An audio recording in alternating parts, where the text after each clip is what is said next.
Shalom, selamat pagi Bapak Ibu Saudara sekalian yang terkasih dalam Yesus Kristus.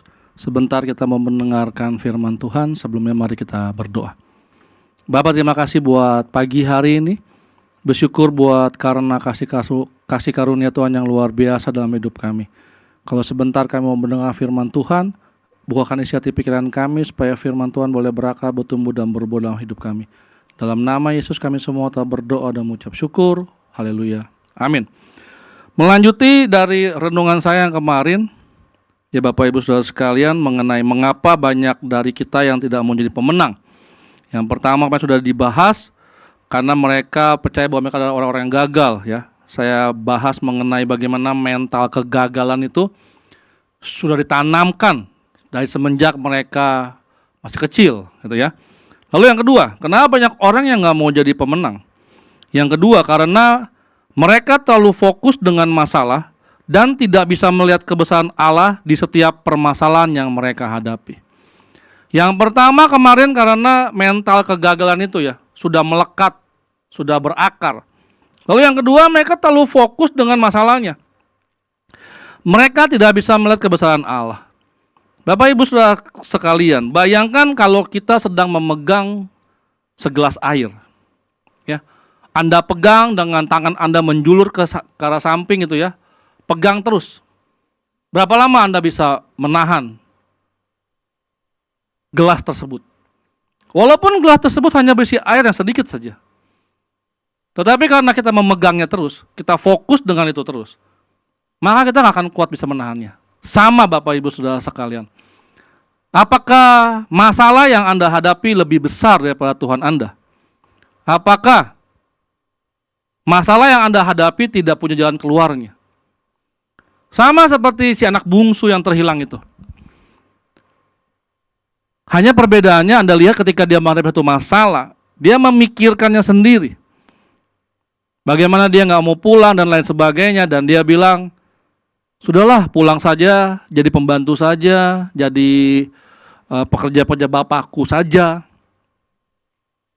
Dia lupa kalau sebenarnya bapaknya itu adalah si pemilik rumah.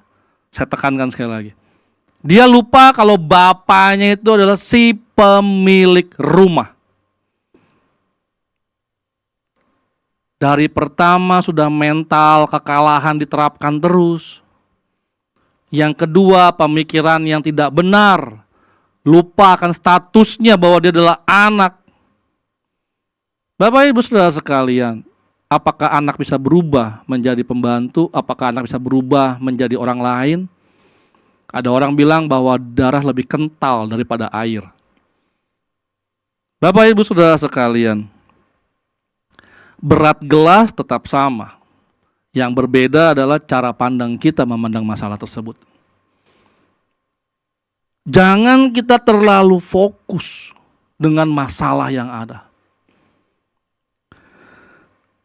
Mereka percaya kalau permasalahan mereka jauh lebih besar daripada Kristus yang mereka percayai.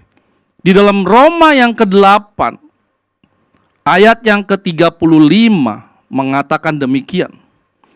Siapakah yang akan memisahkan kita dari kasih Kristus? Penindasan, atau kesesakan, atau penganiayaan, atau kelaparan, atau ketelanjangan, atau bahaya, atau pedang. Bapak Ibu Saudara sekalian, tidak ada apapun yang dapat memisahkan kita dari kasih Kristus. Sama. Ketika sang anak bungsu pulang, bapaknya melihat dari jarak jauh. Namanya kita orang tua ya Bapak Ibu Saudara sekalian. Melihat anak dari kejauhan, udah tahu, wah ini anak aku. Dia berlari melihat anaknya. Baru ketemu anaknya bilang, Bapak jadikan aku salah satu hamba Bapak gini. Bapak mana yang tega? Melihat anaknya pergi bertahun-tahun mungkin. Walaupun pergi baru sebulan, 2 bulan, 3 bulan pun kasarnya. Gak pernah melihat muka wajahnya. Begitu dia pulang dia bilang pengen jadi pembantu, pengen jadi budak, atau pengen jadi apa. Siapa yang tega? Sama. Ketika kita mempunyai satu masalah, datang kepada Bapa, cerita kepada Bapa. Bapa gak akan tega membiarkan kita terlunta-lunta tidak menyelesaikan masalah. Hanya Bapa bilang, tunggu, sabar. Allah kita Allah yang suka dengan proses. Allah kita bukan Allah yang instan, yang membuat kita menjadi manusia-manusia yang malas, manusia yang tidak tahu berterima kasih, manusia yang menganggap enteng dan remeh. Karena apa? Bapa kita yang di surga bukan Bapa gampangan. Mengapa banyak orang yang tidak mau menjadi pemenang? Ya karena itu tadi. Mereka melihat masalah mereka jauh lebih besar. Bapak Ibu Saudara sekalian, apa yang bisa memisahkan kita dari kasih Allah? Ketidakpercayaan kita. Yang membuat kuasa Allah terhambat. Yang membuat kita meragukan Allah kita. Itu yang menghalangi kuasa Allah dalam menolong kita anak-anaknya. Apa yang Allah tidak mampu dalam dunia ini? Tidak ada, kita bilang. Tetapi karena oleh ketidakpercayaan kita, kuasa Allah menjadi tidak nampak. Pagi hari ini, saya nggak panjangkan, saya sambung nanti ke bagian yang ketiga. Kenapa banyak orang yang tidak mau menjadi pemenang? Karena mereka selalu fokus dengan masalahnya, mereka tidak melihat ada apa dan siapa di balik masalah tersebut. Bapak Ibu Saudara sekalian, mari kita belajar untuk kita selalu percaya kepada Bapa kita yang empunya surga, yang mempunyai rumah yang telah dipersiapkan buat kita anak-anaknya. Jadi pagi hari ini, mari saya mengajak kita semua mulai percaya kepada Bapa kita, bukan hanya melihat masalah yang ada.